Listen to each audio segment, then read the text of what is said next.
తెలంగాణ తల్లి ఉత్సవాలు అదే రోజు సెక్రటేరియట్ ఆవరణలో విగ్రహావిష్కరణ అని చెప్పేసి సీఎం రేవంత్ రెడ్డి అంటా ఉన్నాడు. తెలంగాణ తల్లి విగ్రహ రూపకల్పనపై కసరత్తు జరుగుతోంది. ప్రతి ఏటా వేడుకలు నిర్వహిస్తామని వెల్లడి. ఇక్కడ డిసెంబర్ 9 అంటే ఒక సెంటిమెంట్ ఉంది. డిసెంబర్ 9 మొట్టమొదట మనకు తెలంగాణ ఏర్పాటుకు సంబంధించినటువంటి ప్రకటన వెలువడ్డది. ఆ తర్వాత మళ్ళీ వెనక్కి తీసుకున్నారు. కానీ అయితే డిసెంబర్ 9వ తేదీన అక్కడ సోనియా గాంధీ జన్మదినం కూడా ఆ రోజే.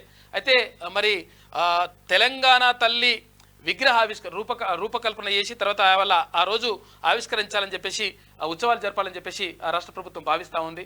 అయితే తెలంగాణ తల్లి ఎలా ఉండాలి అంటే నిజంగా ఇట్లా సొమ్ములు వేసుకొని తర్వాత ఇవన్నీ కూడా ఆభరణాలతో ఉండాలన్నా లేకపోతే సాధారణ మహిళలాగా ఉండాలన్నా ఎట్లుండాలని పైన ఒక చర్చ జరుగుతూ ఉందంటే దానికి సంబంధించి క్లారిటీ వచ్చిన తర్వాత తెలంగాణ తల్లి విగ్రహానికి సంబంధించి ప్రతి సంవత్సరం కూడా ఉత్సవాలు చేస్తామని చెప్పేసి ముఖ్యమంత్రి రేవంత్ రెడ్డి చెప్తా ఉన్నారు.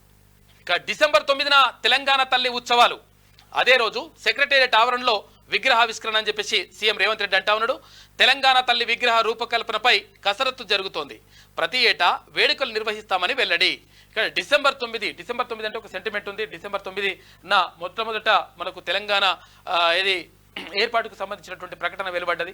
ఆ తర్వాత మళ్ళీ వెనక్కి తీసుకున్నారు. కానీ అయితే డిసెంబర్ 9వ తేదీన అక్కడ సోనియా గాంధీ జన్మదినం కూడా ఆ రోజే.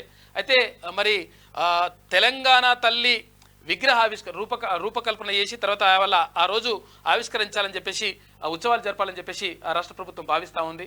అయితే తెలంగాణ తల్లి ఎలా ఉండాలి అంటే నిజంగా ఇట్లా సొమ్ములు వేసుకొని తర్వాత ఇవన్నీ కూడా ఆభరణాలతో ఉండాలన్నా లేకపోతే సాధారణ మహిళలాగా ఉండాలన్నా ఎట్లుండాలని పైన ఒక చర్చ జరుగుతూ ఉందంటే దానికి సంబంధించి క్లారిటీ వచ్చిన తర్వాత తెలంగాణ తల్లి విగ్రహానికి సంబంధించి ప్రతి సంవత్సరం కూడా ఉత్సవాలు చేస్తామని చెప్పేసి ముఖ్యమంత్రి రేవంత్ రెడ్డి చెప్తా ఉన్నారు.